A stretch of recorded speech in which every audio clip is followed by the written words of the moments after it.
Bonjour à tous, bienvenue dans la tribune des critiques de disques. Aujourd'hui, la 8e symphonie de Gustav Mahler, 2e épisode, puisque nous avons, la semaine dernière, abordé le tout début de la symphonie, le Veni Creator, suivi du chœur final, le chœur mystique. Et suite à ces deux extraits, eh bien, nous avons supprimé deux versions, et pas des moindres, Seiji Ozawa et Leonard Bernstein, deux versions emblématiques, je ne sais pas si elles sont emblématiques, en tout cas pour la version Ozawa, un grand classique souvent recommandé de cette symphonie, je vous le rappelle, créée en 1910 à Munich, symphonie d'Émile, car 1000 choristes, enfin non pas 1000 choristes, 850 choristes étaient sur scène, chœur d'enfants, chœur d'adultes bien évidemment, 150 musiciens, 8 solistes que nous allons davantage entendre dans cette émission, puisque nous allons rentrer dans le cœur de la deuxième partie inspirée de la scène finale du Faust de Goethe. Yannick Millon, quelles sont vos impressions sur cette comparaison qu'on a faite la semaine dernière et sur l'élimination de Leonard Bernstein? Grand malérien pourtant. Très grand malérien. Bon, après, Leonard Bernstein, il faut savoir qu'il avait enregistré une première version au milieu des années 70 à Londres pour Sony, qui a une forte réverbération et qui avait des chanteurs pas toujours exceptionnels. Et il devait réenregistrer ça pour l'œuvre, pour le cycle complet pour DG. Malheureusement, il est mort en 1990 sans avoir eu le temps de réenregistrer l'adagio de la 10e et la 8e. Et donc, ils ont utilisé une bande qui est une bande de la radio autrichienne enregistrée à Salzbourg pour compléter cette deuxième intégrale. Alors, c'est vrai que c'est un concert où il y a beaucoup de pépins, il y a beaucoup d'accidents. En même temps, c'est une version, dans l'écoute comparée, elle souffre forcément de ces lacunes-là par rapport aux versions très très propres et très disciplinées. Pour parler de la version qu'il y avait juste avant. La version E. On ne sait toujours pas qui se cache bien sûr derrière. Enfin, j'imagine peut-être que vous avez une idée les uns les autres, mais on a supprimé deux versions, Ozawa et Mahler. On ne sait toujours pas, bien sûr.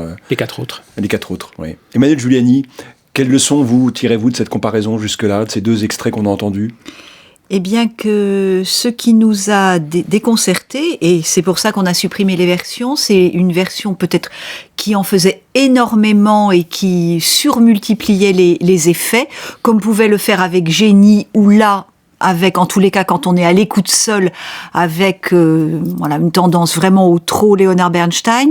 Et pour la version Ozawa, au contraire, une version peut-être qui manquait de personnalité, en tous les cas, qui avait du mal à rassembler les éléments qui peuvent paraître un peu disparates dans cette œuvre, que ce soit les éléments sonores, un chœur, des chanteurs solistes, un orchestre, et voilà, et donc qui nous convainquait moins pour ce qui est de la grande arche et de la construction, évidemment à partir des deux extraits que l'on a entendus.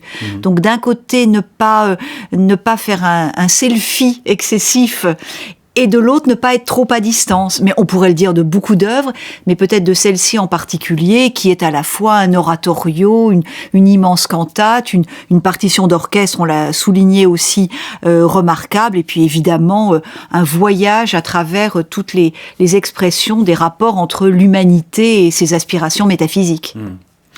Vincent Agrèche, vous aviez une version de prédilection, vous, de cette symphonie ? Alors oui, la version de Leonard Bernstein, mais qui n'est pas la même. Je vénère particulièrement le concert en vidéo qu'il a fait quelques jours plus tard, en fait, avec une équipe de solistes sensiblement différente, ce qui montre que en quelques journées, tout peut se passer. Et je dois dire que j'ai passé toute la semaine à expier que nous ayons unanimement commis ce meurtre que je considère comme presque un parricide de Leonard Bernstein dans Malheur, ce qui montre à quelles extrémités terribles l'écoute en aveugle peut nous conduire. Mais c'est vrai que c'est extrêmement frappant lorsqu'on détache les versions, d'une part de la connaissance que nous en avons, et d'autre part, c'est vrai dans le cas de Bernstein, de cette extraordinaire suggestion physique du personnage que le film porte tellement magnifiquement. On se retrouve des fois confronté à de drôles de surprises. Ouais. Quel est pour vous, Vincent Agrèche, aujourd'hui, le chef qui serait le mieux taillé pour la 8e symphonie ? Ça, c'est une question très difficile.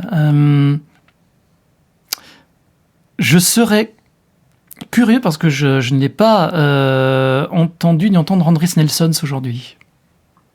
C'est toujours ravi d'y entendre Simon Rattle, même si ce n'est pas, je pense, l'œuvre de Mahler dans laquelle il peut aller le plus loin. Bien. Nous nous apprêtons donc à enregistrer cette tribune, ce deuxième volet, ce deuxième épisode consacré à la symphonie des 1000 de Mahler. Il y avait 6 versions la semaine dernière, il y en a 4 cette semaine.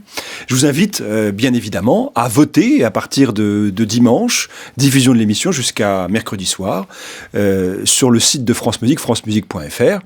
Et peut-être que nous vous proposerons la grande version pour vous aider à découvrir ou redécouvrir cette version de cette symphonie de Mahler, assez rare au concert, de par évidemment les effectifs qu'elle requiert. Merci de votre fidélité et à très bientôt.